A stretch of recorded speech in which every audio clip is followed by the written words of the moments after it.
Hey, I'm Mike. How you doing? I'm doing good. We're back to call to an interview. I'm still wearing the same shirt I wore yesterday because I haven't showered. But we said in our announcement yesterday we were doing 3 more episodes to reach the 20th anniversary of the show before doing any changes to the format. So we got somebody today who's actually a very interesting picnic. Who'd you get? It's a man who has a lot of stories, a lot of famous contacts, and a great beard. Mr. Garth McMurray. Hey! We got the Highlander. Yay! How you doing, man? All right. Good to see you guys. Glad to be on here. Welcome to the madness. Yes. So, how you feeling? All right. How is this COVID-19 pandemic quarantine treating you? It's scary because at the early part of it, I was actually in the hospital. Oh, shit. I was very sick, bad case of shingles, was losing flesh off the side of my head, etc. Extreme pain. And they went, and I was actually quarantined in a room by myself, recycled air. They came in with masks and full gowns on and all that. And they said, you're safer at home in your apartment, though, because there was still more risk of catching COVID in a home environment than at home.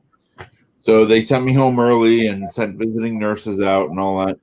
So I've been stuck inside. Yesterday was the first day I actually went for a drive with a friend. Like, he just drove me around and we got takeout at McDonald's. But before that, since March, I just went out on my porch, took trash out, got mail. That was it. It's a little weird. I'm kind of the same. I just went to work one day in March, and everybody was like, well, we're shutting down for COVID. Everybody go home. Nobody's getting paid, but we'll call you. They haven't called me.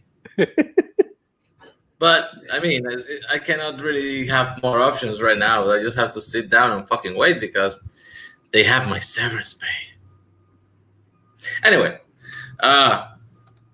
let's get into this. Yes. We're here to talk about movies, not depressing shit. So let's get into good shit. First question. What's the movie or movie moment that started your love for movies? All right. And as I told these guys before the show, now and then I'll be referring to notes because I'm an old man and I have a bad memory. So I wrote some stuff down. So this one is Fantasia, the 1940 movie. When I was about 5 years old or so, my dad took me to a drive-in to see it. And some segments were great, and I really loved them. The Mickey Mouse's The Sorcerer's Apprentice, and the dinosaurs, even though they were from different eras, mixed them together. But my favorite was On Top of Bald Mountain with the demon Chernabog. Just like, and it was just, I really loved that segment. And I got home and I drew a lot of crayon drawings of the demon Chernabog. And my very religious stepmother freaked out at me drawing demon pictures, and she tore them all up. That's really sad, actually. And yes, Ave Maria plus Bald Mountain is actually kind of my best favorite segment of this musical. And this is not racist, like Rite of Spring. But yeah, that's cool. I do like Stokowski and the way he interacts with Mickey Mouse and other people during the film is actually pretty sweet. They did release this on Fantasound in theaters in the 40s. They set up special audio equipment for theaters so you could get more like a surround experience. I know you're old, Garth, but did you get to see that in the 40s? No, I'm right that old. I was born in 68, so not quite. Mike, do you like Fantasia? Yes, as been proven, I'm not like over the years I haven't been the biggest animated fan, but Fantasia I've always loved. It's a great fucking movie. That's a great fucking pick. Good start. Yeah, and it's funny because as a kid you'd think I might be scared of the demon, but I was more scared of those ballet dancing hippos and alligators, you know. They would crush you. Fair. Question 2. What's the first movie you remember seeing in theaters? We know it's not Fantasia. Well, it was. I mean, Fantasia, like drive-in theater. Does that count, right? So it is Fantasia. Yeah. Holy shit!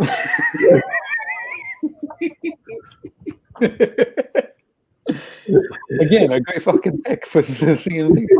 If you want a new pick, you can like pick up. How old were you? How old were you when you got to see this one in the drive-in? I was like around 5 years old.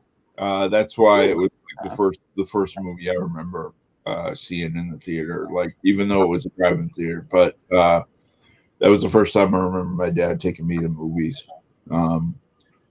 And you know, it was really cool, and it started my love of movies and animation. My dad was an art teacher, and one of the classes he taught was animation. So growing up, I got to do some animation, both drawn and stop motion with clay and stop motion with paper cutouts. Stop motion is a beautiful art, but I have seen people trying to do stop animation, and that shit is insane. Yeah. It's like 24 frames a second, and you do 24 little things per second of screen time. Yep. The dedication. I mean, I don't have it. Yeah. But that's a really good joke in Parks and Rec, where he spends. I'm blanking on the guy's name. The guy who dates Leslie. Adam Scott. Huh? Adam Scott, I think is the actor, right? Yeah.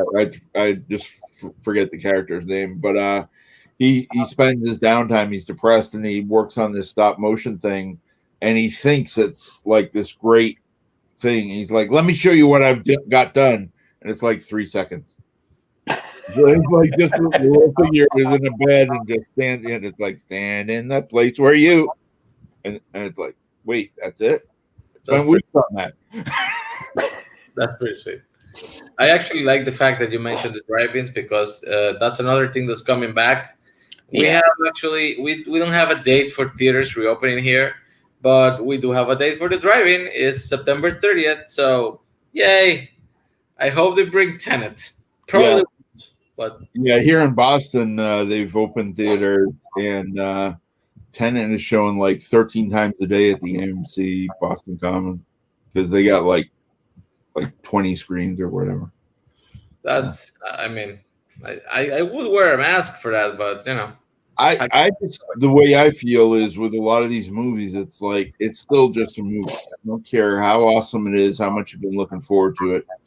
Is it worth whatever percentage you think it is, whether you think it's like less than 1%, is it still worth risking your life to see a movie that literally within months will be available on streaming or some other way? I mean, I guess it depends on the movie. Nah. Yeah, well, that's the thing. Okay, if you could pick one movie from any era to be able to see in theaters, which movie would you choose? All right, now this one I wrote an answer because but I need to clarify. Can this involve time travel? Yeah. Can I go back to a certain time? Any era, you can do whatever you want. All right, so because a lot of movies that I'd want to see on the big screen, I've been able to see on the big screen because I was a projectionist. So I could show myself any movie I wanted, and then a lot of theaters do these retrospective nights. So for me, Casablanca is my favorite movie of all time, and so for me, I would go back. I looked it up. It's the premiere was at the Hollywood Theater in New York City, November 26, 1942. It was done to coincide with the Allied invasion of North Africa and the capture of Casablanca in November of 1942. So it had this big historical thing where it was like, you know, it was a movie about Casablanca, and they had like captured Casablanca, you know, and gone in there. The Allies had gone in there and kicked the Nazis out. So it was this beautiful moment and beautiful thing, and then plus a great movie. So I'd want to be there for that. That would be a beautiful, like, yay, fuck the Nazis moment. 100%. Dude, that's a great fucking choice for time travel movie. This is from 1942. I don't know. I don't know why I always thought it was from the 50s. No, it was and the stuff in the movie is set in 1941. It's the Nazis in Casablanca in Morocco, and that's funneling people out secretly, you know, from Europe and France. They'd come to Casablanca, get on planes, and then go to America or wherever, and go to freedom and escape the Nazis. And so that was Rick's whole thing. That was his business. Was he'd run his cafe, but on the side he was escorting people out, getting them the fuck out. This is a very good movie. I haven't seen it in about 20 years. But other than that, great pick, man. You're really into the classic stuff. I like it. No, this has been my favorite movie since I was a kid. That's weird. Man. When I was a kid, my favorite... It's everything, man. It's got good music. It's got romance. It's got war stuff where they Nazis and shooting and fighting and, you know. When I was a kid, my favorite movie was Transformers the movie. I'm kind of embarrassed now. Fair enough. Still a good movie. I was in high school then, so not quite. He's got to finally beat somebody old enough to beat us. So this is how you guys feel every time I pull that shit. Nice. Question 4: did you get to experience physical movie rentals, VHS or DVD? I imagine you did. Yes, I did, and in fact, I come from a dark time. A dark time called the 70s. And there were no video store rentals. That's actually pretty dark. I don't even imagine that shit. I looked it up, and I was like, I had to think about it, and I was like, when was I renting? And it's like the very first rent of the video store in USA, at least, was in 77 in Los Angeles. But they didn't start spreading around till the 80s. And the first Blockbuster didn't open until 1985 in Dallas, Texas. And then those took a couple of years to spread around. So we're talking like 1987 or so before Blockbusters are coming into my area.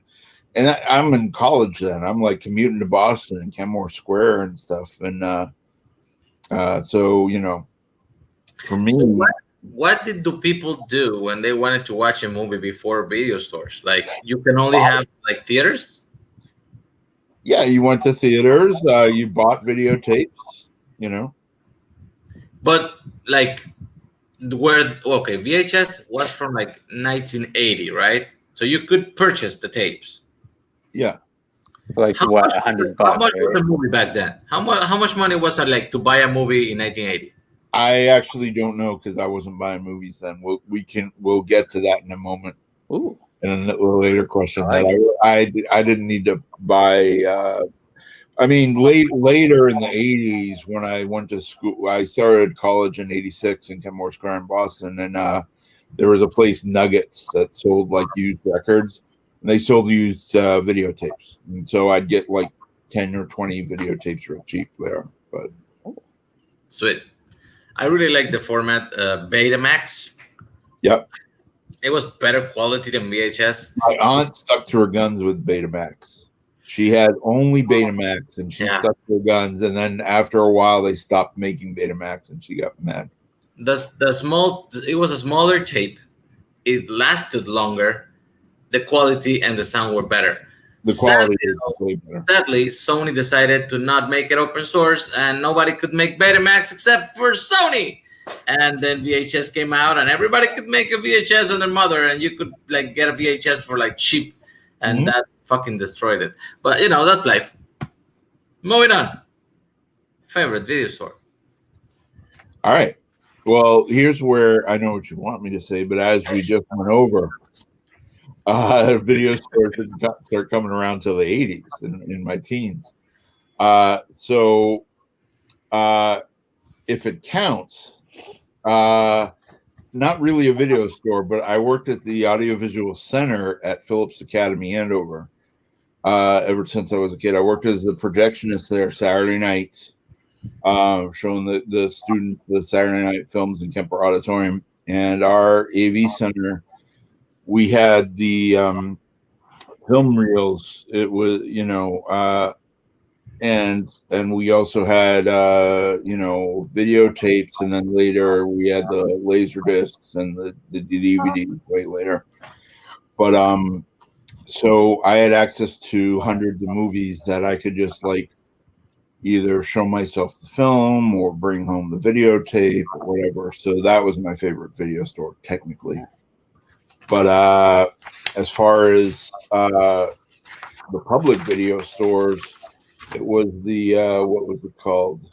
Andover Video, just the downtown video store, because I could walk there or ride my bike there. The nearest Blockbuster that's the first name I don't recognize. It was like a local video store? Yeah. It was just the local Andover. Andover was our town, and it was just Andover Video. It was just the mom and pop downtown. Blockbuster was in Lawrence, the next town over, and it was like 4 miles away, so that was more of a trek. And that didn't open till the late 80s when I was in college and I was commuting to Boston every day, so I wasn't taking a side trip to Lawrence. So. There's I like that the community part, because when I was in college, there was this really small video store called Video Dorado that was close to my college, but not like next to it. You still needed to take like a bus for like 2 stops. So I usually used to have like this free hour between 9:30 and 11, because for some reason my classes got scheduled weird, and then I had most of the time I just had to like sit there for 90 minutes waiting for the other class. So I decided when I had that time, I take the bus over 2 stops and then walk in the video store for an hour and come back.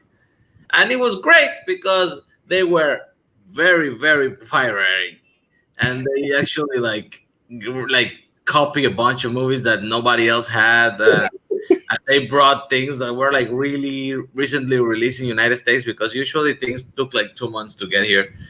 And they also had this weird policy, like you don't have to pay for the movie when you take it. Like if you take a movie for a week, it was $2 back then. You take the movie and you pay it when you bring it back. Oh. And it's a weird thing, because you would think people are like morons. I'm gonna take 5 movies, but then a week later you go back and you give them 5 movies and you give them $10, and you feel like, why am I paying? I'm not taking anything. Might as well take another one. Oh, there you go. All right. And that was the trick, but I loved it. I do wonder the stats on how many people just walked off with movies and never came back. Right.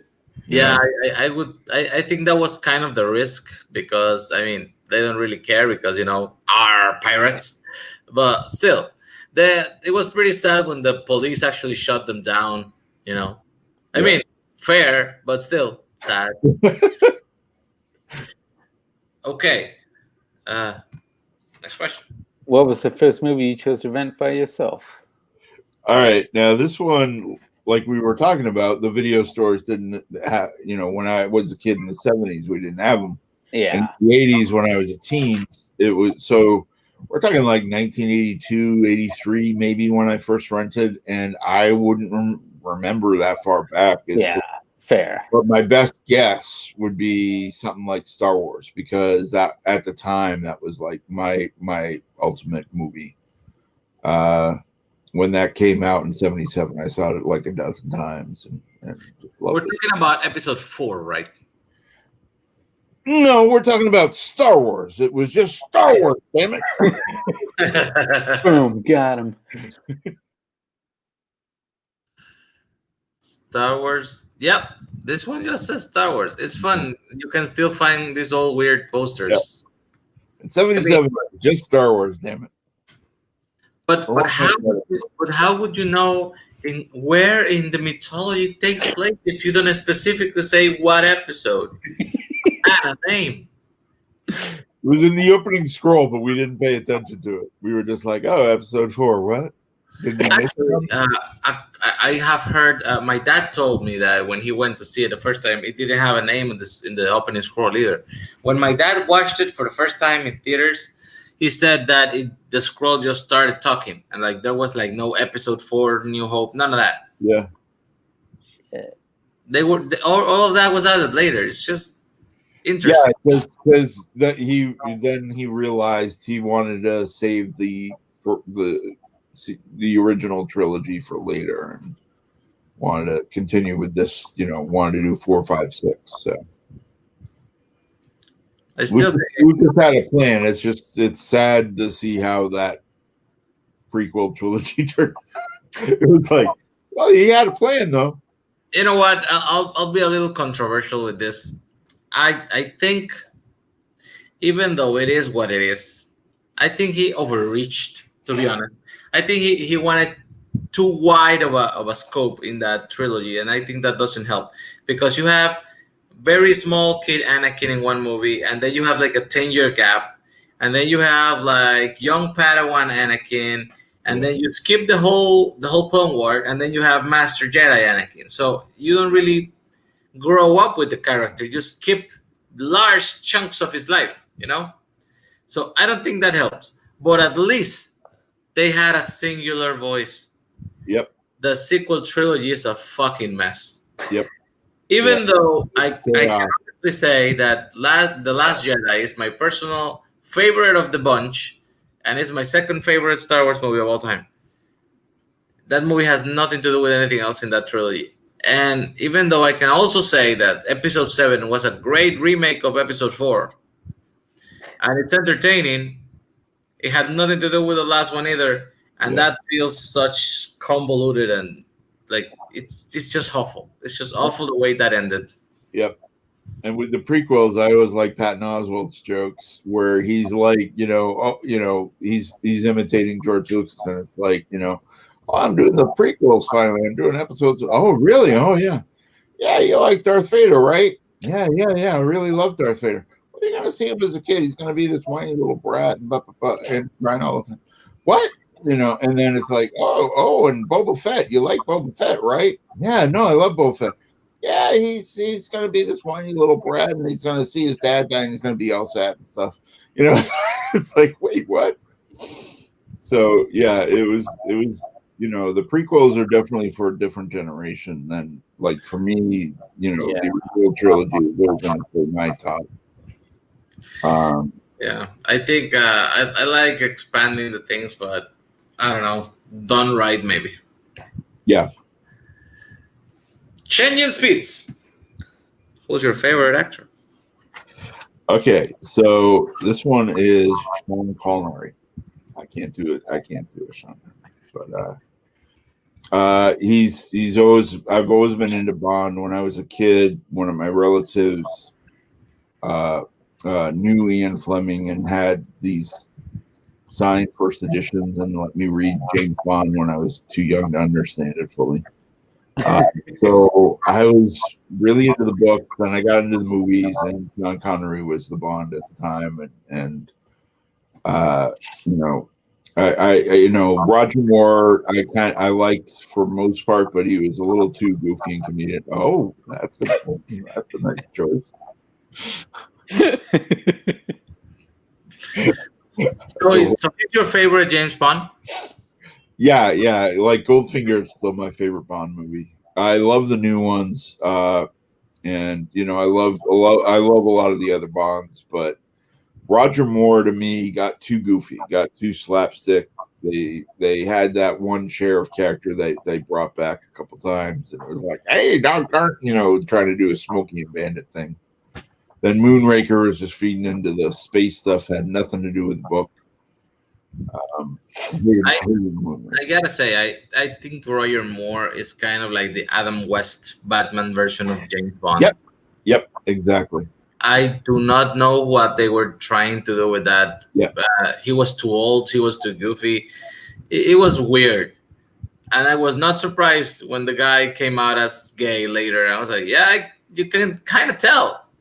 But yeah, the Batman 66, where he infamously has he's fighting the shark and he has the shark repellent spray. I'm like, that's like something you'd see in a Roger Moore Bond. You know, he would have shark repellent spray. Some days you just can't get rid of a bomb. Oh, and I love that scene in particular. I thought of that when I saw The Dark Knight Rises. Watch that movie again. It's Batman 66. Okay. It's got Catwoman in it. It's got stuff with politicians. It's got Robin in it, sort of. But then it has a scene where Batman is trying to get rid of a bomb in the ocean and he can't get rid of it, and it explodes and people presume he's dead for a bit. And I'm like, oh, that's Batman 66. That's fucking fair. The one thing I want to add about the James Bond thing is I actually really like Timothy Dalton as James Bond. Yep. I don't know why they didn't make more than 2 movies, but those were great. Yep. Yeah, Dalton was great. Mike, how do you think about Sean Connery? You know, I never really got into Bond, but older Sean Connery, fucking Last Crusade, Highlander, fucking even Dragonheart, for Christ's sake. Yeah, that was part of my writing down stuff, was like all the movie, like one of some of the early ones from the 50s, like Darby O'Gill and the Little People, was actually really fun. Tarzan's Greatest Adventure. Then in the 60s, you got like Macbeth and Marnie, the Hitchcock movie, Molly McGuire's. Marnie is savage. Marnie's really savage. And then the 70s, you got like Murder on the Orient Express and Man Who Would Be King and Bridge Too Far, Great Train Robbery. Then you get into like Outland and Time Bandits. He's awesome. Time Bandits. Oh, fuck yeah, Time Bandits. And then Highlander, my namesake, which I really, really, really love, as Juan Sanchez Villalobos Ramirez, who was originally Takne from Egypt in 896 BCE. You know, so I had to write that down. And you forgot to mention Catherine Zeta-Jones' booty in Entrapment. Yeah. Indiana Jones and the Last Crusade as Henry Jones Sr. Oh, yeah. Hunt for Red October. That's fucking great. The Rock. That's fucking great. Yeah, that's a fucking great movie. In the same vein, who's your favorite actress? All right, and this one is Charlize Theron. Oh, great choice. I like that. She was nominated for Best Actress in North Country in 2005 and Bombshell in 2019, but she won for Monster in 2003, which was written and directed by Patty Jenkins, who's known now for the Wonder Woman movies. But she first caught my attention in the 2 Days in the Valley in 1996. Oh, that's a great movie. In The Devil's Advocate in 97. You know, there she is. That's the winning role. That was scary. What was her name? Eileen Woodrose? Eileen Wuornos, the a famous female serial killer. Yeah, but yeah. That's some Oscar stuff there. That's like scary. Yeah, it's like, wait, that's Charlize? Wait. Charlize is a very good actress to my, and I always feel like she's always giving her 100%. It doesn't matter if it's like fucking Mad Max Fury Road, if it's a movie like this, if it's Tully, which was criminally underrated from Diablo Cody, or if it's just like a light romp, like The Long Shot with what's his name? Seth Rogen. Yeah, she always gives it 100%. Yeah, she's always really great in whatever she's trying to do. Yeah, and she held her own in that Italian Job remake too. Oh yeah, That's it was a pretty star-studded cast, and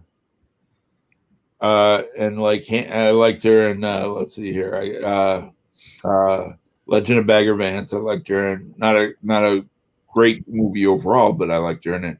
Young Adult, I really loved her in that. That was a real that's also Diablo Cody. That's actually pretty sweet. Yeah. Kubo she was a voice monkey in Kubo and the Two Strings. Yeah. Kubo and the Two Strings, Atomic Blonde, based on a comic. That was an interesting movie. Fate of the Furious, she pops up in, one of the Fast and Furious movies. Bombshell, and then this year it was The Old Guard on Netflix, based on a comic. I really. I haven't seen the Netflix one. Is it good? Yeah, I like it. There are a few changes from the comic, but for the most part, it's really well done. Basically, a bunch of them more mortal people, and they're just mercenaries for hire for the most part. I might check that out. I mean, I have nothing else to do. Who's your favorite director? All right. Well, for this one, I thought about it a lot. And I'm going with a unique choice. This avant-garde director, Chris Day. He's misunderstood for his time. People just don't understand his craft. They'll understand it in the future. He uses this changing aspect ratio and reuses footage like Michael Bay did with, Michael Bay took scenes from highway chase scene from The Island and used it in Transformers. So Chris Day is following these patterns. In the movie Legacy, there were so many things hidden. You saw the boiler room sign, and that symbolized that the fighter was under pressure and he was heated and ready to explode. And then there was a set of Christmas lights out, and that symbolized the punching the lights out of the guy. All these beautiful hidden things.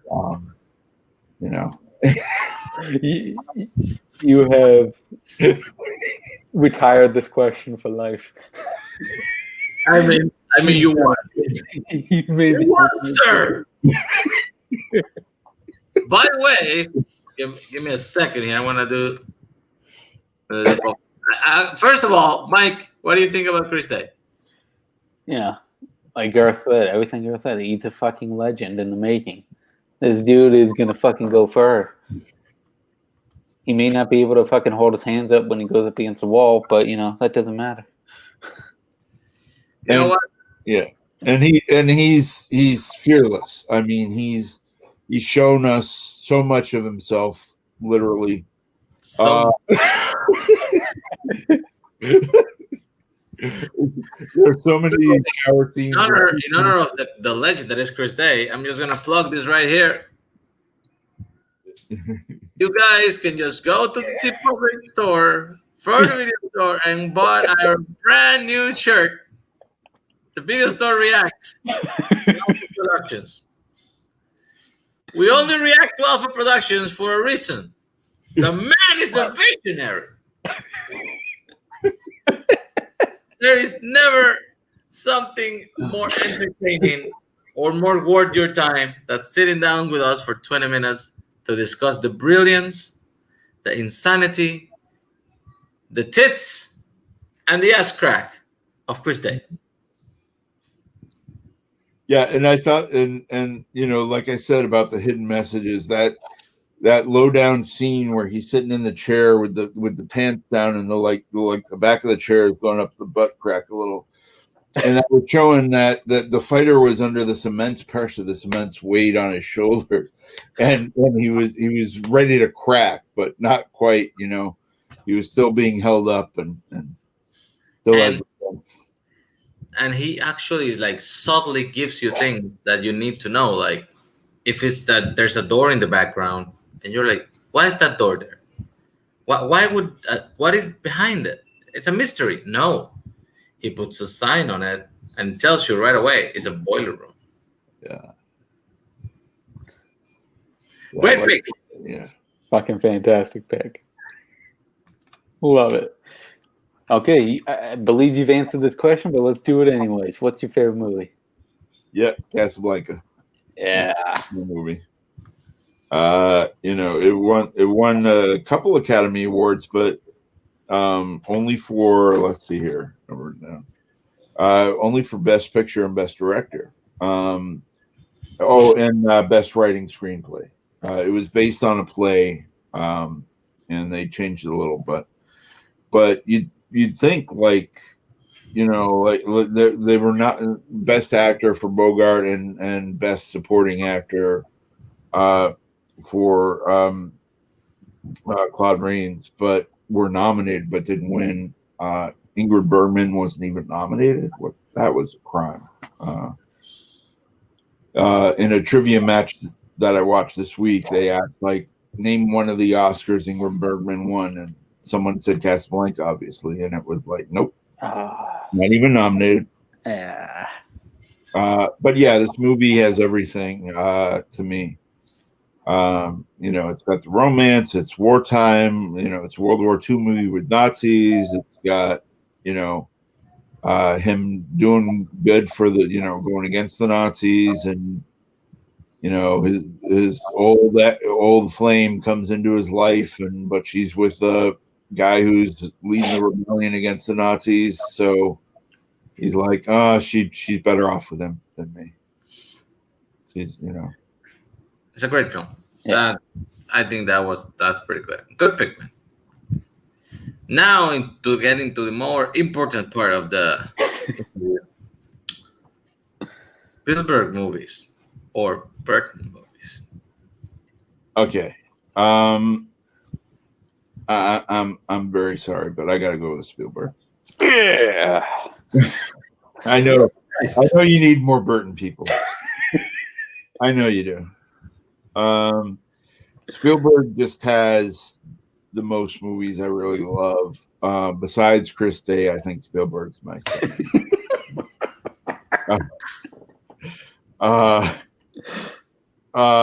Any particular Spielberg movie that you say would be your favorite? Of the Spielbergs?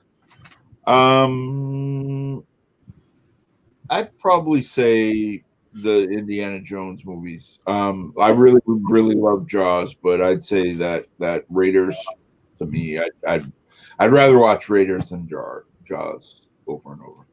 That's a bold statement. That's the first person I say likes Kingdom of the Crystal Skull. Oh no! Remember, Nazario, he didn't direct Kingdom of the Crystal Skull. There's Raiders of the Lost Ark, not Indiana Jones and the Raiders. Yeah, Raiders of the Lost Ark. Then there's the Temple of Doom, and there's the Last Crusade. It's not there.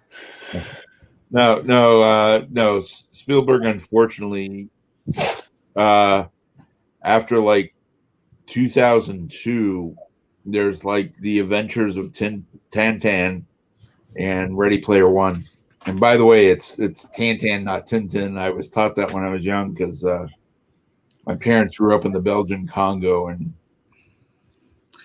I did know the Tintin part. Yeah, I think it's French. Is it French? Yeah, it's Belgian. But they speak French. It's Belgian French. And so my parents, that was one of the languages they spoke. They spoke their English, and then they spoke the Belgian French, and then they spoke Shaluba, the language of the tribe there. And so all the books I had when I was a kid of Babar and the Adventures of Tintin, my mom would read me in French, and so I always knew him as Tintin, and then all the other kids are saying Tintin, and I was like, what? You're all wrong. Perfect. Next question, Mike. Kurt Russell, yes or no? Hell yes. Yeah.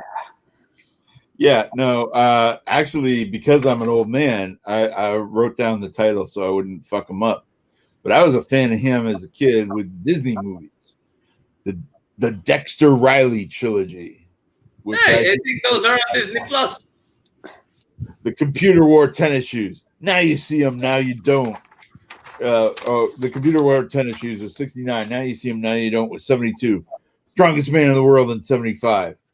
So it's like this trilogy of this superpowered kid. How fucking awesome is that?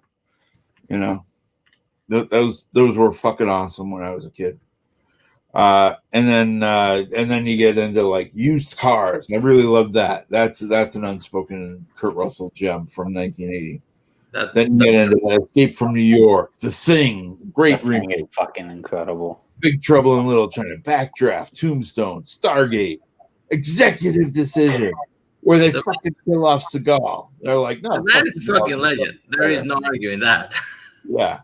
Escape from LA, Soldier, which is like, but I still like it.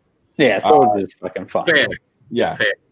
It's got my sister's ex-boyfriend in it, so I like it for shit. that.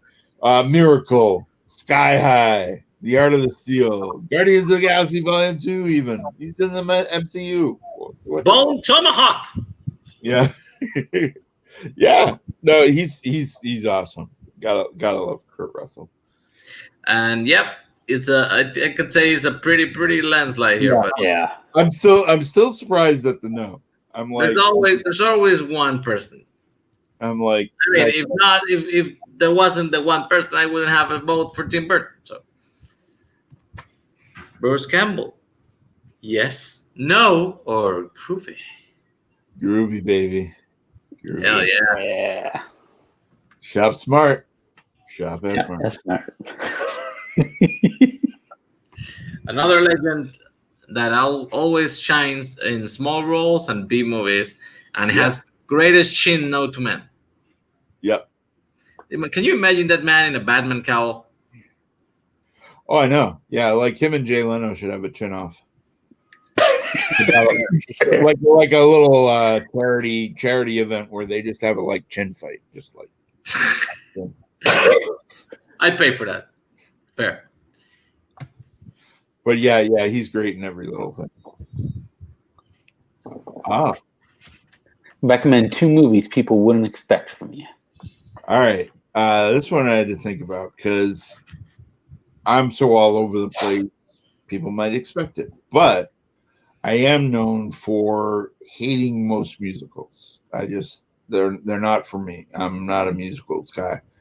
If it's, the exceptions to the rule are things like Disney animated movies, maybe. But for them, like Fantasia, like I already said that earlier, I love that, and that's technically a musical.